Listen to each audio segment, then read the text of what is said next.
नमस्कार, आप देख रहे पीडीएस न्यूज। मैं हूं पीसी सैनी। आज की खास रिपोर्ट पर एक बार नजर डालते हैं। इस देश का भार आने वाला है। कोई किसी फील्ड में जाएगा, कोई किसी फील्ड में जाएगा। बहुत सारे काम आप लोगों को करने हैं। खुद का जीवन बनाने के साथ साथ राज्य और राष्ट्र दोनों की आपको सेवा करनी है। ठीक है। और इस उपलक्ष्य में बहुत सारी बातें आपको बता दी गई हैं कि ये प्रोग्राम अपना किस उपलक्ष्य में रखा गया है। प्रतिभाओं को सम्मान किया गया। सभी ने आदरणीय मेरे बड़े गुरु जी डॉक्टर वगैरह सब लोग बैठे, उन्होंने आपको काफी चीजें बताई। मैं आपको अब एक्चुअल वो चीजें बताऊंगा जो आपको करनी है आगे के लिए। रुकना तो है ही, सबको पता है कि सफलता किसको बोलते हैं। सफलता का मतलब होता है दो चीजें। अगर आपने ध्यान से सुन लो, आपके पास नहीं मिलेगी ना, पहले कभी सुने होंगे किसी ने। दो चीजें जिस व्यक्ति के पास है वो सफल है। एक दृढ़ निश्चय और एक सकारात्मक सोच। दोनों को मैं उदाहरण से आपको प्रस्तुत करूंगा। ठीक है। और उन्हीं के कारण आज इस पृथ्वी पर बहुत सारी चीजें संभव है।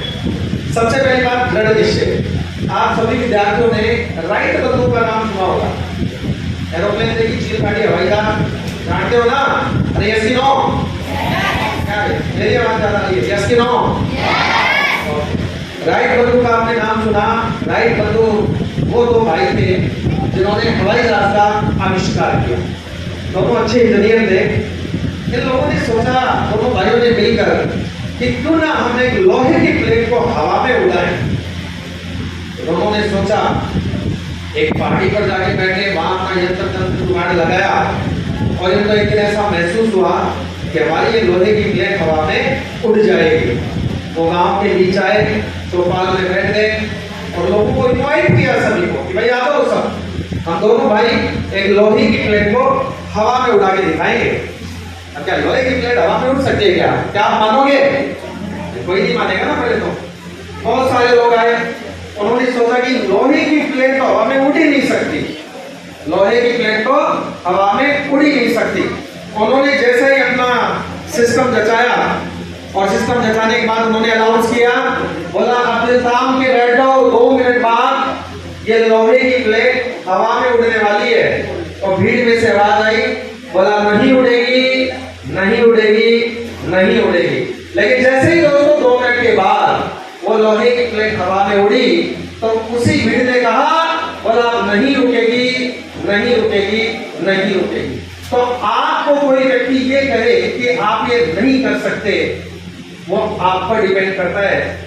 आप देखते हैं अक्सर अपन ग्रामीण परिवेश से बिलोंग करते हैं सभी, और ग्रामीण क्षेत्रों में अक्सर आलोचनाएं बहुत ज्यादा रहती है, जिसमें व्यक्ति ये कहता है ये फला का लड़का ये कुछ नहीं कर पाएगा, है ना? ऐसा सुनने को मिलता है कि कुछ नहीं कर पाएगा। लेकिन जिस दिन आप कुछ कर दिखाएंगे उस दिन वही व्यक्ति ये कहेगा, मैंने तो पहले ही कहा था ये ऐसा कर सकता है, और यही है जो ऐसा कर सकता है। ठीक है। तो ये आप पे डिपेंड करता है कि नहीं उड़ेगी या नहीं रुकेगी। पहली बात ये है आपका क्या दृढ़ निश्चय कि आपको करना है। ठीक है। दूसरी चीज सकारात्मक सोच। ध्यान दो, इधर काम आएगी ये बातें। दूसरी चीज है सकारात्मक सोच। सकारात्मक सोच का एक सिंपल सा उदाहरण देता हूं, और वो उदाहरण ये है, आपने थॉमस एडिसन अल्वा साहब का नाम सुना? कितने विद्यार्थी हैं हैंड्स अप, हाथ ऊपर करें जिन्होंने थॉमस एडिसन अल्वा साहब का नाम सुना? अरे जिन्होंने बल्ब का आविष्कार किया था। ठीक है, ओके। बाकी विद्यार्थी भी तो 10th क्लास के बैठे हैं, इतना भी नहीं पता आप लोगों को। ठीक है। तो थॉमस एडिसन अल्वा साहब जिन्होंने बल्ब का आविष्कार किया था, उन्होंने बल्ब बनाने के लिए 1000 प्रयोग किए थे। कितने? टोटल 1000 प्रयोग किए थे, जिसमें 999 प्रयोग में बल्ब नहीं बना था और 1000वां जो प्रयोग था उसमें बल्ब बना। अल्वा साहब बड़े खुश हुए, बोले वाह मैंने बल्ब बना दिया। लोगों ने कहा, बोला साहब इतना हवा में उड़ने की कोई आवश्यकता है नहीं, क्योंकि 1000 प्रयोग करके तो हर कोई बल्ब बना दे। आपके 999 प्रयोग सफल हैं, पर एक प्रयोग इसमें सफल हो गया, कोई बड़ी बात नहीं है। अल्वा साहब ने सकारात्मक जवाब दिया, बोला कि 999 प्रयोग बल्ब नहीं बनाने के लिए किए थे मैंने, क्योंकि मुझे पता था कि ऐसा ऐसा करने से बल्ब नहीं बनता है, और वो मैंने करके देखा और बल्ब नहीं बना। और 1000वां प्रयोग मैंने बल्ब बनने के लिए किया था और देखो बन गया। उन्होंने कहा कि मैंने मेरे 1000 के 1000 प्रयोग क्या किए हैं? सफल। बात करिए। तो आप लोगों में दृढ़ निश्चय और सकारात्मक सोच होनी चाहिए। दूसरी बात आती है, मैं मुख्यतः कुछ विद्यार्थियों का ध्यान मेरी ओर आकर्षित करना चाहूंगा। जो विद्यार्थी इस बार 10th क्लास पास आउट हुए हैं, जिन्होंने काफी अच्छे मार्क्स लिए हैं, और उनका और भी ज्यादा ध्यान आकर्षित करना चाहूंगा जिन्होंने कम मार्क्स प्राप्त किए। क्योंकि जिन विद्यार्थियों ने मार्क्स कम आए उनको बता देना चाहता हूं, इतिहास गवाह है, उठा के देख लीजिएगा, भारत में जितने भी आईएएस हैं उनमें से 50% से अधिक वो विद्यार्थी हैं जिनकी 10वीं क्लास में 50 से 55% के बीच में परसेंटेज है। तो आप लोगों को निराश होने की जरूरत नहीं है।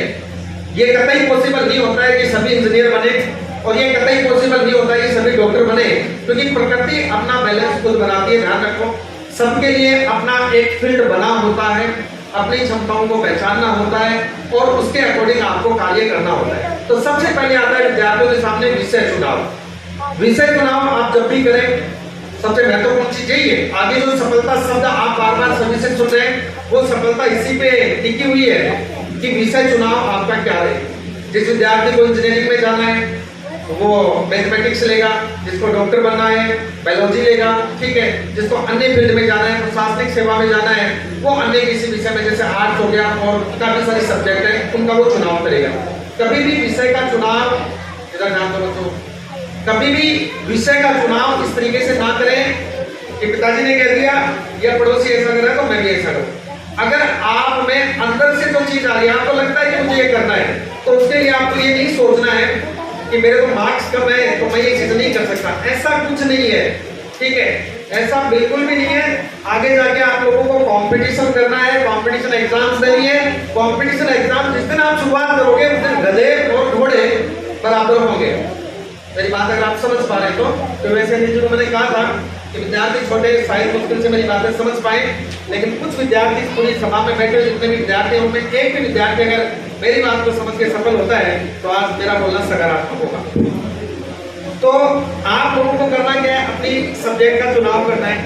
आपकी क्षमताएं क्या, अपनी क्षमताओं को आपको पहचानना है, ठीक है। आपको लग रहा है कि आप अपनी क्षमताएं नहीं पहचान पा रहे, तो आपके घर में जो भी आपके पिताजी हैं, पड़ोस के आपके गुरुजी हैं या अन्य कोई भी भाई बंद है, आप उनसे सलाह ले सकते हैं कि हमें क्या करना चाहिए। वो आपको सलाह देंगे और उसके अकॉर्डिंग आपको आगे बढ़ना चाहिए, ठीक है। जब आप 11th 12th कर लेंगे उसके बाद कंपटीशन देंगे। अभी नीट का रिजल्ट आया, आप लोगों को पता होगा, काफी विद्यार्थी जो जानते होंगे, इनमें किसी के भाई बहनों ने एग्जाम दिया होगा तो आपको पता चल गया होगा कि 620 मार्क्स जब तक नहीं आते 720 में से, तो डॉक्टर बनना पॉसिबल नहीं, ठीक है। ऐसे ही आईआईटी के लिए देखें तो दो ही जो है उसमें चांस होते हैं। और सबसे बड़ी चीज आपको एक चीज बताना चाहूंगा, आप लोगों के मस्तिष्क से वो प्रेशर हटाना चाहूंगा जो अक्सर अपन लोग लेते हैं कि मुझे डॉक्टर बनना है, इंजीनियर बनना है। ये जो भ्रांति, इस भ्रांति से बाहर निकलो, क्योंकि लोगों को ये लगता है कि, और विशेषकर ग्रामीण परिवेश में लगता है कि डॉक्टर और इंजीनियर ये दो ही पोस्ट होती है इस दुनिया में, इसके अलावा चीजें होती नहीं है, ठीक है। ये सर्वोपरि पोस्ट है, मैं ये नहीं कहता, लेकिन इनके अलावा भी बहुत सारी पोस्ट है। भाई सारे विद्यार्थी अगर डॉक्टर बनेंगे तो इतनी तो सीट ही नहीं होती, तो फिर बाकी क्या करेंगे, ऐसा बन रहेंगे, ऐसा नहीं है, ठीक है। अपनी अपनी क्षमताओं के अनुसार बहुत सारे फील्ड है, कुछ ऐसे फील्ड है, मैं मेरा खुद उदाहरण आप लोगों को बताना चाहूंगा। एक ऐसा फील्ड है जिसको अक्सर काफी सारे लोग जानते नहीं होंगे, नाम आवश्यक रूप से सुना होगा, ठीक है। अग्निशमन विभाग का नाम सुना आप लोगों ने? कितने लोग हैं जिसने अग्निशमन विभाग का नाम सुना है? 2-5 विद्यार्थी, अच्छा, काफी सारे विद्यार्थी, क्या बात है, अच्छा लग रहा है। अग्निशमन विभाग में काफी अच्छे आप लोगों के लिए अपॉर्चुनिटीज है, गवर्नमेंट की बड़ी बड़ी वैकेंसीज है, वो अपने को पता नहीं होती, क्योंकि अपन तो मैथ और साइंस के अलावा कुछ जानते नहीं है ना, और ना जानना चाहते हैं, ना किसी दूसरे फील्ड में काम करना चाहते हैं। अपने सब्जेक्ट का बेहतरीन चुनाव करें, चाहे वो आप मैथ करें, चाहे आप आर्ट्स का करें, चाहे वो आप साइंस का करें। उसके बाद बहुत सारे फील्ड है, उन फील्डों में आप काम करें। आगे जाके आपको बहुत मेहनत करनी है, बहुत ज्यादा, क्योंकि आप लोग आज 10th क्लास में, 11th 12th और जब तक ग्रेजुएशन करेंगे, आज के 5 साल बाद में आप ये सोच के चलिए कि और कितना कंपटीशन बढ़ जाएगा।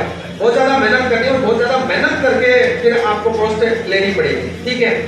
क्योंकि मतलब इससे नहीं होता है कि पोस्ट कितनी है, मतलब इससे होता है कि आपकी तैयारी कितनी बेहतरीन है, ठीक है। बहुत ज्यादा पढ़ने से मतलब नहीं है, बहुत ज्यादा पढ़ने से मतलब नहीं है, मतलब इस चीज से कि आप जो पढ़ते हैं वो कितना बेहतरीन पढ़ते हैं। 24 घंटे पढ़ते हैं, कोई कलेक्टर नहीं बन सकता, 5 घंटे वाला कलेक्टर बनता है, लेकिन जब वो 5 घंटे पढ़ता है तो वो ऐसे पढ़ता है कि एक बाड़े में एक विद्यार्थी बैठा हुआ पढ़ रहा था, ठीक है, नाम भी बताऊंगा, सुकेश सेन, थाना गाजी अलवर से।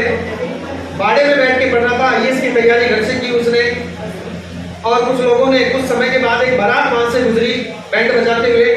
थोड़ी देर बाद जो लोग पीछे रह जाते हैं, साथी में को नहीं पता होगा गाँव में कि कौन सी साइड में बारात गई है, तो उन्होंने देखा कि बच्चा पढ़ रहा है, इसको पूछ लेता हूँ। तो उसको पूछा, भाई साहब बोले इधर से एक बारात गई थी, अभी बैंड बजता हुआ। बोला साहब पता नहीं, ध्यान ही नहीं मुझे तो बैंड बजता हुआ पास में से निकल गया, वो विद्यार्थी पढ़ रहा है, उसको ये नहीं पता। तो उसकी एकाग्रता कितनी बेहतरीन है। एकाग्र चित्तमन से आप 5 घंटे पढ़ लो, आप इस हिंदुस्तान की बड़ी से बड़ी वैकेंसी यूपीएससी, ठीक है, चाहे राजस्थान की सबसे बड़ी वैकेंसी आरएएस, इनको आप आराम से क्रैक कर सकते, बहुत ही सिंपल तरीके से क्रैक कर सकते हैं। ठीक है, बहुत ज्यादा पढ़ने की जरूरत नहीं है, बहुत बेहतरीन तरीके से, बहुत अच्छा पढ़ने की जरूरत है। इस बात को आप ध्यान रखें और अपने आप के साथ धोखा मत करो। किताब लेके बैठे हो, किताब में लाइब्रेरी में जाके बैठ के आप पढ़ रहा हूँ, पता चला 10 घंटे लाइब्रेरी में बैठा रहा, 2 घंटे का आउटपुट लेके नहीं आया, तो ऐसा धोखा अपने साथ मत करो। क्योंकि अगर आप पढ़ाई नहीं कर रहे हैं तो आप ये आवश्यक रूप से मान के चलना, आप किसी और को नहीं बल्कि आप अपने आप को और अपने भविष्य को धोखा दे रहे हैं, अपने भविष्य को आप अंधकार में लेकर जा रहे हैं। समझ रहे हैं आपको? तो सभी विद्यार्थी जितने भी अपने उत्कर्ष क्लासेस के विद्यार्थी रहे हुए हैं, और चाहे जो उत्कर्ष क्लासेस के विद्यार्थी नहीं रहे हुए, वो भी अनिल जी सर से हम एक सेशन रख देंगे। ठीक है, उसका समय आप लोगों को बता देंगे, उसमें आपके करियर काउंसलिंग के लिए क्या सब्जेक्ट इस विद्यार्थी को लेना चाहिए, उसका हम आप लोगों को ज़्यादा से ज़्यादा और बेहतरीन तरीका बताने की कोशिश करेंगे। और उस हिसाब से आप लोग जो है वो आगे अपनी पढ़ाई को जो है वो सुचारू रखेंगे। माइंड में ये मत बैठाओ कि बस यही चीज़ है, बहुत सारी चीज़ें दुनिया में। राजस्थान में 2021 के आखिरी के अंदर फायर अधिकारी की, अग्निशमन ऑफिसर की, असिस्टेंट फायर ऑफिसर की 4 पोस्ट थी ओबीसी की, तो लगभग ओबीसी के विद्यार्थी और SC ST की 3-4 पोस्ट थी, कुल मिला के 29 पोस्ट थी पूरे राजस्थान में। और राजस्थान जो कि हमारे भारत का क्षेत्रफल की दृष्टि से सबसे बड़ा राज्य है, पहले मध्य प्रदेश हुआ करता था, लेकिन मध्य प्रदेश को 2000 में अलग करने के, छत्तीसगढ़ अलग करने के बाद में सबसे बड़ा राज्य अपना कौन हो गया है? राजस्थान।